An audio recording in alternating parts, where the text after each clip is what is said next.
Hello student, good morning to all. Let's start your online study. So student, take out your Hindi व्याकरण book and open your chapter number 17. Chapter 17, अपठित गद्यांश. अपठित गद्यांश ऐसे गद्यांश होते हैं जिसे पहले पढ़ा नहीं गया हो तथा इस पर आधारित प्रश्न किए जाते हैं जिनका उत्तर ढूंढकर हमें लिखना होता है। इससे बच्चों की समझ तथा रचनात्मक कुशलता में वृद्धि होती है। तो बच्चों यहाँ पर हम क्या सीखेंगे, कुछ हमारे सामने पैराग्राफ पैसेजेस होंगे, गद्यांश होंगे जिसको हम पढ़ेंगे और जिसको हमने आज से पहले कभी नहीं पढ़ा है, किसी चैप्टर में नहीं पढ़ा है और यहाँ पर दिए गए हैं उनको हम पढ़ेंगे और पढ़ने के बाद उनके से रिलेटेड जो क्वेश्चन हैं, प्रश्न हैं, उनको हम सॉल्व करेंगे। तो बच्चों गद्यांश क्या होते हैं? गद्यांश वो होते हैं जो अपठित होते हैं। अपठित होते हैं मतलब उनको हमने पहले कभी नहीं पढ़ा है और इससे आधारित प्रश्न किए जाते हैं जिनका उत्तर हम उनमें से ही ढूंढकर लिखते हैं। तो बच्चों अपठित गद्यांश को हल करते समय निम्नलिखित बातों का ध्यान रखना चाहिए। सबसे पहले दिए गए गद्यांश को ध्यानपूर्वक पढ़कर समझ लेना चाहिए। उसके बाद गद्यांश की मुख्य बातों को समझ लेना चाहिए। अब गद्यांश में से दिए गए प्रश्नों के उत्तर ढूंढकर सही वाक्यों पर सही का निशान लगाइए।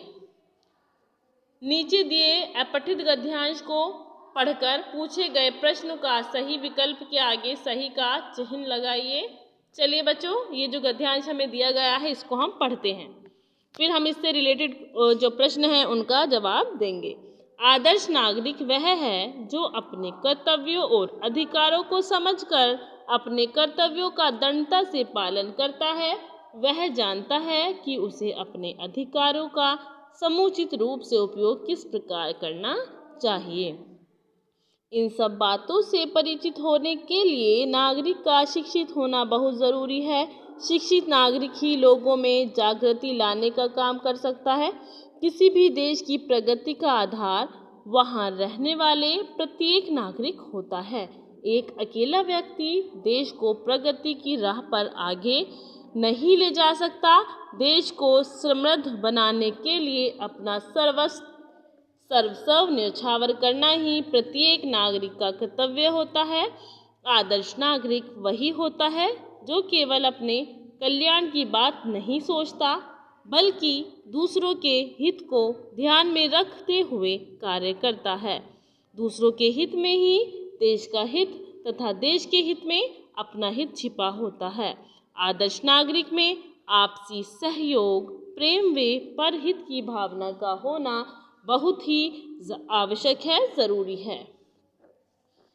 तो बच्चों इस अपठित गद्यांश को हमने पढ़ा है। अब हम इससे जो प्रश्न पूछे गए हैं इसी के आधार पर उनका हम आंसर देंगे, उत्तर देंगे। पहला प्रश्न है हमारा, अपने कर्तव्यों का दृढ़ता से पालन करने वाला क्या कहलाता है? तो बच्चों अपने कर्तव्यों का दृढ़ता से पालन करने वाला आदर्श नागरिक कहलाता है।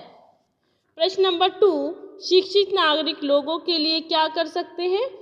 शिक्षित नागरिक लोगों में जागृति फैलाने का कार्य करते हैं। प्रत्येक नागरिक का क्या कर्तव्य होता है? प्रत्येक नागरिक का कर्तव्य होता है कि वो देश पर अपना सर्वस्व न्यौछावर कर दे। प्रश्न नंबर 4, आदर्श नागरिक में कैसी भावना का होना अत्यंत आवश्यक है? आदर्श नागरिक में आपसी सहयोग, प्रेम व परहित की भावना का होना अत्यंत आवश्यक है। नंबर 5, परिचित शब्द का विलोम निम्नलिखित शब्दों में से क्या है? परिचित शब्द का विलोम अपरिचित होता है।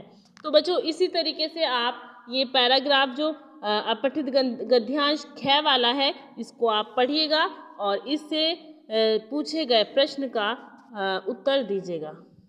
ओके स्टूडेंट्स, इस वीडियो को आप बार बार देखिए।